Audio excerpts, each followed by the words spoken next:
What's up, TSS fam? This is Tara with Tara Simon Studios, and today, for the very first time, I'm going to be reacting to someone I love. It is Hozier, and before you say I'm pronouncing his name wrong, I looked it up. It's Hozier, like cozier, so I got it there. We're pronouncing it Hozier the right way, and we're doing the Take Me to Church pop-up in NYC subway performance. I'm super excited about this. It's live. Here we go.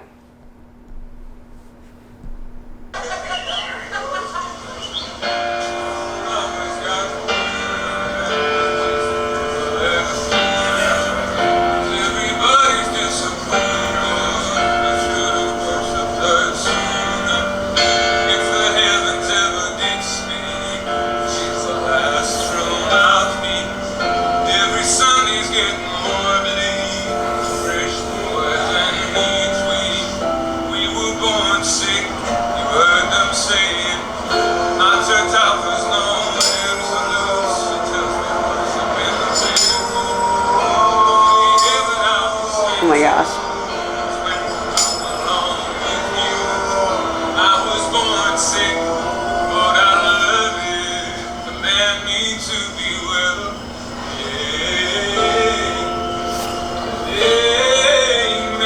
Nice.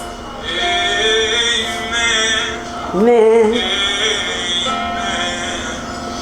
Good. So before we get to the chorus here, I'm just noticing, so first of all, for you guys who live in cold places, like New York City, it is like so easy to spot singers, like pro singers, because they are always scarfed up and hatted up. And he's got long hair, but like usually they're wearing hats and scarves. They keep their throat and their head essentially from the neck up warm at all times. So that is interesting that he's, you know, in this huge scarf, first of all. He's not so Hozier is a very stylistically specific singer. So what that means for me is that he doesn't necessarily utilize all of the technique that I would necessarily tell him to in a vocal lesson for performance, but that doesn't mean that his sound still isn't coming from a good place. As you can see, he's performing live, but his shoulders aren't moving up. He's taking breaths from good places. The only thing that you're not seeing a whole lot of is a lot of jaw usage. So, you know, even when he goes, amen, it's more out, wide, amen. I saw his teeth a little bit on the width, but not so much on the length. This part isn't really that hard for him either, so there's not a huge necessity to create a ton of space, because remember the rule, any extreme note high or low needs more space, but he's not really come to that place in his voice yet. So I just wanted to take note of what we're seeing now, and then as we move on into the chorus, see if you notice any bigger spatial differentials between the higher notes and the verse, and maybe not, but let's see and watch. I have not watched this, so let's see.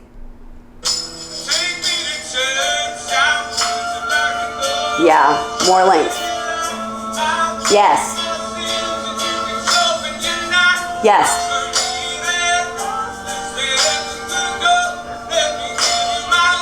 Yes, okay. I'm so glad he did that. He's so good. I love the tonality of his voice. There's just something haunting to me about his voice. It gives me goosebumps down my legs, makes me have to shave again that day, ticks me off, but I gotta go listen again. So this thing about the chorus, this thing about the space that we were talking about before, it really played true to what I said completely. He really wasn't in an extreme part of his vocal range, so he didn't need to utilize all the space. But as soon as he went up the octave and did the take me to church, the very first thing, take me to church, he lengthened a lot. So his verse was very much wide, more closed jaw. But this one, this chorus was very long in the jaw. And as you can see, especially when he went, offer me that deathless death, he really created a lot of space there for the transition between his chest and his head voice on that top note. Very well done.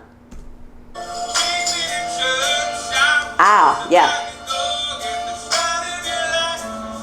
Every vowel he's capitalizing on. Eyebrows up on that top. Great pitch. Yes.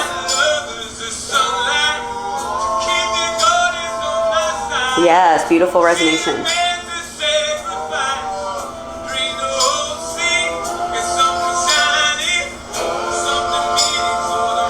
Great harmonies in the back.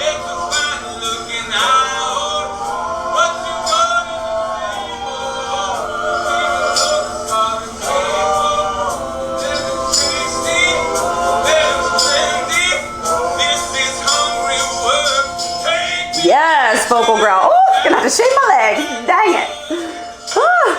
Gets me every time. Sure. Yes.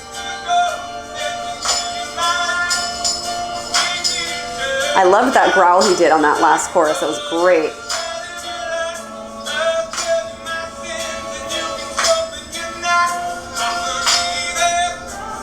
Every time as eyebrows go up, big space there. Yes.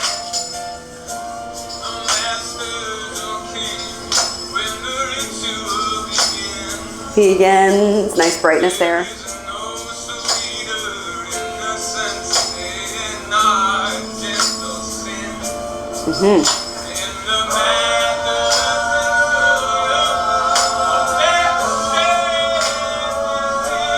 Yes, Hozier.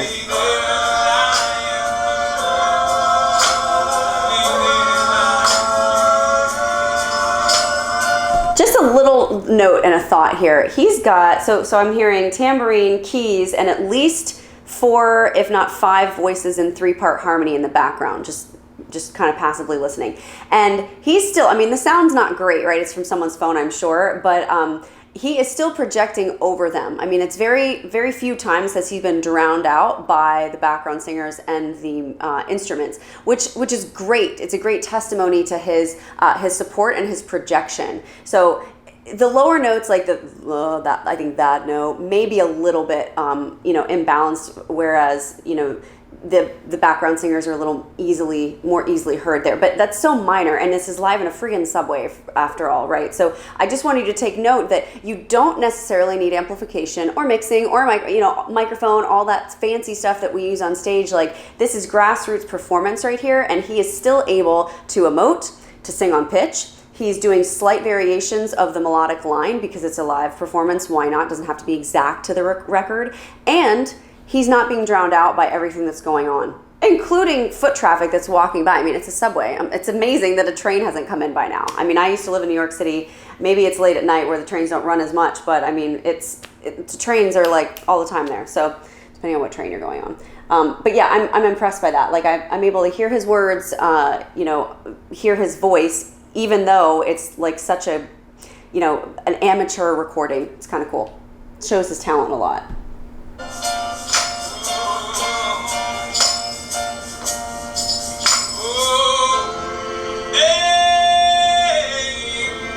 Yes.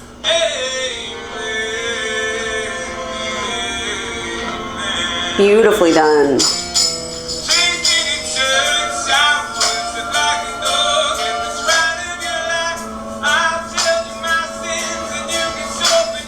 Shopping. I like his vowel there. Yes.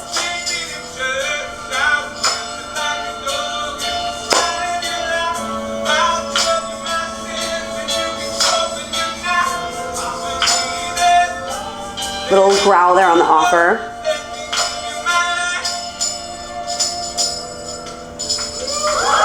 Yes.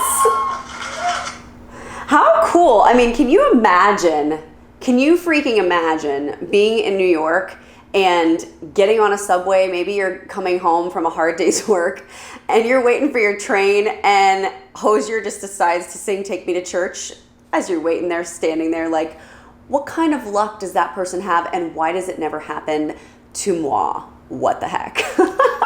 I mean, I really love him. So I don't know. A lot of you guys might take a look at me and you're like, oh, you're like a Disney princess. You would never. No, I really like all different types of music. And Hozier, I always liked. I thought his sound and his songwriting was so amazing and poignant and haunting. When I think of him, I think of like hauntingly beautiful. His melodic lines, his lyrics, the tonality of his voice, just all of it culminated together. I just find him haunting and fascinating. So thank you so much for asking me to react to Hozier. I think he's awesome, and I wish he would release something. What the heck has he been doing lately? Hozier, come on, get with the game here. Get out of the subway and get back into the studio. I want to hear some new stuff. Maybe he's working on some stuff. Although I will say I live under a vocal coaching rock, so maybe he is and I don't know it. It's possible. And I'm sure you'll let me know in the comments box if it's happening. So listen, guys, this is a really great example of someone who's truly talented, who doesn't need to just rely on the recording studio magic to make himself marketable, to make himself sound great. This is the type of singer that we grow at Tara Simon Studios. A singer who can take what they do in the studio and transfer it into something like a subway performance. So I've gotten a lot of emails from you guys lately that say things like, you know, I actually have been trained and I know that I have the talent, but I'm afraid. And I don't know where this fear is coming from. I need help more with that part of it and how it affects my voice. Again, singing is 90% mental, 10% talent. And even if you've been trained, if you don't feel confident that you could go out and do this, you need some more training. And maybe it's a little less vocal technique training, a little more mindset training. I absolutely can help you with that. So click on the description box below. There's a bunch of different links there to help you with your vocal journey and support you in any way that we can at TSS. There's quite a few different options there. So feel free to check those out, guys. And of course, as always, I will see you on the next one. See ya.